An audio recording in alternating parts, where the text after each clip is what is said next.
Welcome back to my channel. ಹೊಸದಾಗಿ channel ನೋಡ್ತಾ ಇದ್ದರೆ ಸಬ್ಸ್ಕ್ರೈಬ್ ಮಾಡಿಕೊಂಡು ಸಪೋರ್ಟ್ ಮಾಡಿ.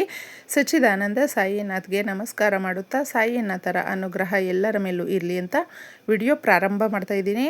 ಮಹಾ ಅದ್ಭುತವಾಗಿರುವಂಥ ಪರಿಹಾರ ಅಂತ ಹೇಳಬಹುದು. ಶುಕ್ರವಾರ ನಮಗೆ ಅಷ್ಟಮಿ ಬಂದಿದೆ. ಅಷ್ಟ ಕಷ್ಟಗಳನ್ನು ನಿವಾರಣೆ ಮಾಡುವಂಥ ಮಹಾ ಅದ್ಭುತವಾದ ದಿನ ಅಂತ ಹೇಳಬಹುದು. ಅಷ್ಟಮಿ ಅಂತ ಹೇಳಿದ್ರೆ ಸಾಕಷ್ಟು ಜನಕ್ಕೆ ಗೊತ್ತಿರೋದಿಲ್ಲ, ಭಯ ಪಡ್ತಾರೆ. ಅಂದರೆ ಅಷ್ಟಮಿ ಅಂದಾಗ ತುಂಬ ಭಯ ಪಡುವಂಥವರು ನಮ್ಮ ಮಧ್ಯೆನೇ ಇರೋದ್ರಿಂದ ಭಯ ಪಡುವ ಅವಶ್ಯಕತೆ ಇಲ್ಲ ಸ್ನೇಹಿತರೆ. ಯಾಕಂದರೆ ಅಷ್ಟಮಿಗೆ ತುಂಬ ಶಕ್ತಿ ಅನ್ನೋದಿದೆ.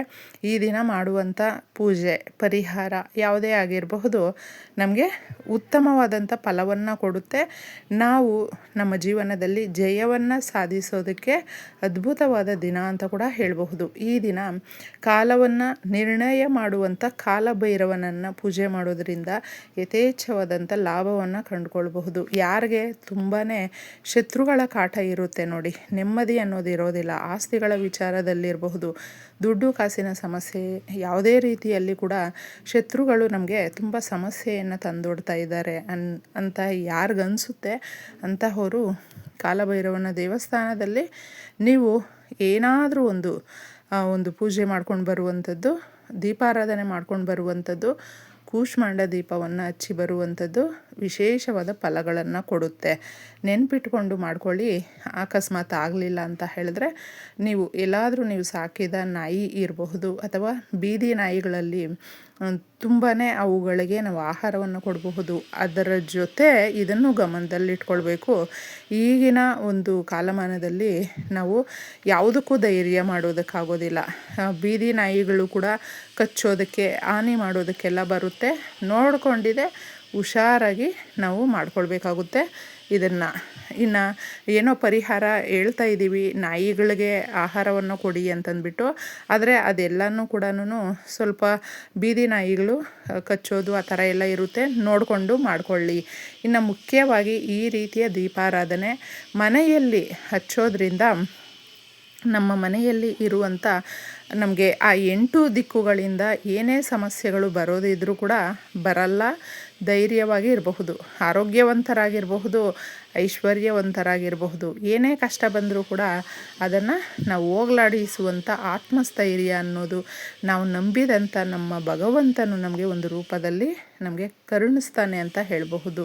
ಇನ್ನು ಮುಖ್ಯವಾಗಿ ದೀಪಾರಾಧನೆಗೆ ಈ ವಸ್ತುಗಳನ್ನು ಹಾಕ್ಕೊಳ್ಳಿ. ದೀಪ ಅನ್ನುವಂಥದ್ದು ಅಂಧಕಾರವನ್ನು ಓಡಿಸುತ್ತೆ, ಕತ್ತಲನ್ನು ಓಡಿಸುತ್ತೆ ಸ್ನೇಹಿತರೆ. ನಾವು ಕತ್ತಲಲ್ಲಿದ್ದೀವಿ ಅಂದರೆ ಕಷ್ಟದಲ್ಲಿದ್ದೀವಿ.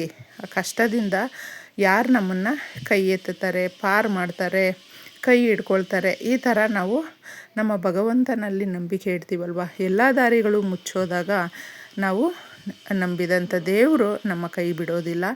ಈ ರೀತಿಯ ಅಷ್ಟಮಿ ದಿನಗಳಲ್ಲಿ ದೀಪಾರಾಧನೆ ಅನ್ನುವಂಥದ್ದು ತುಂಬ ವಿಶೇಷವಾಗಿರುತ್ತೆ. ಏಕೆಂದರೆ ಈ ದಿನ ಕಾಲಭೈರವನಿಗೆ ಹಾಗೂ ಮುಖ್ಯವಾಗಿ ವಾರಾಹಿ ದೇವಿಗೂ ಕೂಡ ಪೂಜಿಸುವಂಥ ದಿನ ಸ್ನೇಹಿತರೆ. ವಾರಾಹಿ ದೇವಿ ಬಂದು ಕೂಡ ರಾತ್ರಿ ದೇವತೆ ಆಗಿರೋದ್ರಿಂದ ನಾವು ಮನೆಯಲ್ಲಿ ಫೋಟೋ ವಿಗ್ರಹ ಇರಲೇಬೇಕು ಅಂತೇನೂ ಇಲ್ಲ.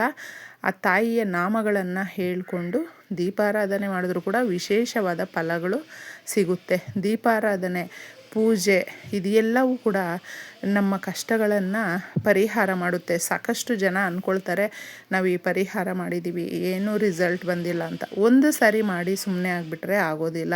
ಒಂದಷ್ಟು ವಾರಗಳು, ಅಷ್ಟು ದಿನಗಳು ಅಂತ ನಾವು ಮಾಡಬೇಕಾಗುತ್ತೆ.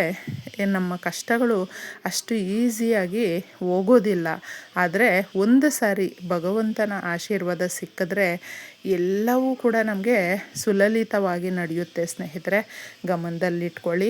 ನಾವು ಈ ಪರಿಹಾರ ಮಾಡಿದ್ದೀವಿ ತಕ್ಷಣಕ್ಕೇ ನಮಗೆ ರಿಸಲ್ಟ್ ಬಂದುಬಿಡಬೇಕು ಅಂತ ಮಾಡೋದಕ್ಕೆ ಹೋಗಬೇಡಿ. ಭಕ್ತಿಯಿಂದ ಮಾಡ್ಕೊಳ್ಳಿ. ನಾವು ಭಗವಂತನಿಗೆ ಮಾಡ್ತಾಯಿದ್ದೀವಿ ಇದನ್ನು ಸೇವೆ ಅಂತ ಅಂದ್ಕೊಂಡಿದ್ದೆ.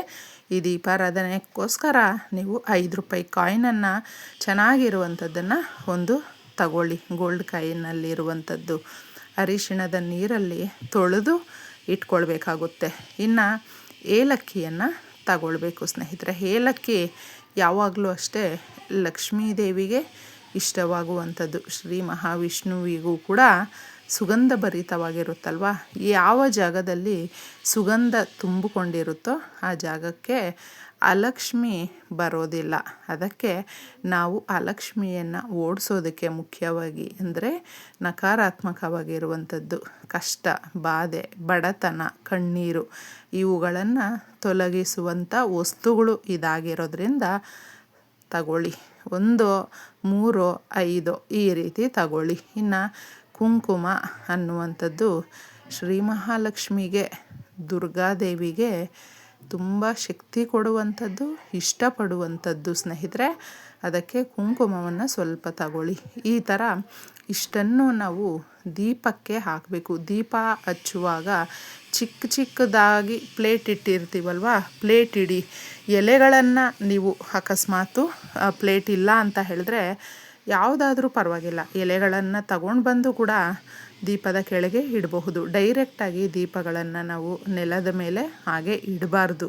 ಅದಕ್ಕೋಸ್ಕರ ದೀಪಾರಾಧನೆ ಅನ್ನುವಂಥದ್ದು ನಮ್ಮ ಸಮಸ್ಯೆಗಳನ್ನು ಬಗೆಹರಿಸುತ್ತೆ, ಅಷ್ಟು ಶಕ್ತಿ ಇದೆ ಸ್ನೇಹಿತರೆ. ದೀಪಾರಾಧನೆ ಅನ್ನುವಂಥದ್ದು ಕಡಿಮೆ ಅಂತ ಅಂದ್ಕೊಳ್ಳೋದಕ್ಕೆ ಹೋಗಬೇಡಿ. ನೀವು ಒಮ್ಮೆ ಪ್ರಯತ್ನ ಮಾಡಿ ಈ ರೀತಿಯ ಅಷ್ಟಮಿ ದಿನಗಳಲ್ಲಿ ಬರುವಂಥ ಅಷ್ಟಮಿ ಅಷ್ಟರಲ್ಲಿ ಒಂದು ದಾರಿಯನ್ನು ತೋರಿಸ್ತಾರೆ ದೇವರು ಅಂತ ಹೇಳ್ತೀನಿ. ಇಷ್ಟು ವಸ್ತುಗಳನ್ನು ದೀಪಕ್ಕೆ ಹಾಕಿ ನೀವು ದೀಪಾರಾಧನೆ ಮಾಡಿಕೊಂಡು ತದನಂತರ ಅದನ್ನು ಹಾಗೆ ಬಿಟ್ಟುಬಿಡಬೇಕು. ನೆನಪಲ್ಲಿಟ್ಕೊಳ್ಳಿ, ಮಾರನೆಯ ದಿನ ದೀಪಕ್ಕೆ ಹಾಕಿರುವಂಥ ವಸ್ತುಗಳು ಹಾಗೆ ಬತ್ತಿ ಇರುತ್ತಲ್ವ, ಅದನ್ನು ತಗೊಂಡೋಗಿದ್ದೆ 5 ರೂಪಾಯಿ ಕಾಯಿನನ್ನು ಮಾತ್ರ ನೀವು ಕ್ಲೀನಾಗಿ ಒರೆಸಿ ಒಂದು ಪಕ್ಕಕ್ಕೆ ಇಟ್ಕೊಂಡು, ಇನ್ನು ಮಿಕ್ಕಿದ ಆ ವಸ್ತುಗಳನ್ನು ಗಿಡ, ಹಸಿರು ಮರಗಳು ಇರುತ್ತಲ್ವ ಅದರ ಕೆಳಗಡೆ ಹಾಕಬೇಕು. ಸಾಕಷ್ಟು ಜನ ಒಂದು ತಪ್ಪು ಮಾಡ್ತಾರೆ, ದೀಪಾರಾಧನೆ ಮಾಡಿ ಪೂಜೆ ಮಾಡಿದ್ದೀವಿ ಮುಗೀತು ನಮ್ಮ ಕೆಲಸ ಅಂದ್ಕೊಳ್ತಾರೆ. ಆದರೆ ಮಾರನೇ ದಿನ ಇದನ್ನು ಅಷ್ಟೇ ಹುಷಾರಾಗಿ ನಾವು ತೆಗಿಬೇಕಾಗುತ್ತೆ. ತೆಗೆದಾಗ ಅದನ್ನು ಗಿಡ, ಮರಗಳು ಆ ಥರ ಹಸಿರು ಗಿಡಗಳ ಹತ್ರ ಓಡಾಡದೇ ಇರುವ ಜಾಗದಲ್ಲಿ ಹಾಕಿದಾಗ ನಾವು ಮಾಡಿದಂಥ ಪರಿಹಾರ ನಮಗೆ ಉತ್ತಮವಾದಂಥ ರಿಸಲ್ಟನ್ನು ಕೊಡುತ್ತೆ. ಇನ್ನು ಆ 5 ರೂಪಾಯಿಯನ್ನು ಏನು ಮಾಡಬೇಕು ಅನ್ನೋದು ನಿಮಗೊಂದು ಡೌಟ್ ಬರುತ್ತೆ. ಅದನ್ನು ನೀಟಾಗಿ ನಿಮ್ಮ ಪರ್ಸಲ್ಲಿ ನೀವು ದುಡ್ಡಿಡುವಂಥ ಜಾಗದಲ್ಲಿ ಇಟ್ಟು, ಇದು ನಮಗೆ ಜಾಸ್ತಿ ಆಗುವಂತೆ, ಆದಾಯದ ಮಾರ್ಗಗಳು ತೆರೆದುಕೊಳ್ಳುವಂತೆ, ಕಷ್ಟಗಳು ಹೋಗಲಾಡಿಸಿ ಸುಖ, ಸಂತೋಷ, ಸಮೃದ್ಧಿ ಅನ್ನುವಂಥದ್ದು ನಮ್ಮ ಮನೆಗೆ ಬರುವಂತೆ ನೋಡು ತಾಯಿ ಅಂತ ಕೇಳಿಕೊಂಡು ಇಟ್ಕೊಳ್ಳಿ ನಿಮ್ಮ ಪರ್ಸು, ವಾಲೆಟ್ಟಲ್ಲಿ, ದುಡ್ಡಿಡುವಂಥ ಜಾಗದಲ್ಲಿ. ತದನಂತರ ಒಂದು 3 ದಿನ, 1 ವಾರ ಥರ ಇಟ್ಕೊಂಡು ಅದನ್ನು ನೀವು ಖರ್ಚು ಮಾಡ್ಕೊಳ್ಬಹುದು, ತೊಂದರೆ ಇಲ್ಲ. ಇಷ್ಟು ಮಾಡ್ಕೊಂಡು ನೋಡಿ, ಉತ್ತಮವಾದಂಥ ಫಲಗಳನ್ನು ನೋಡ್ತೀರಾ. ಎಲ್ರಿಗೂ ಒಳ್ಳೆಯದಾಗಲಿ. ಧನ್ಯವಾದಗಳು.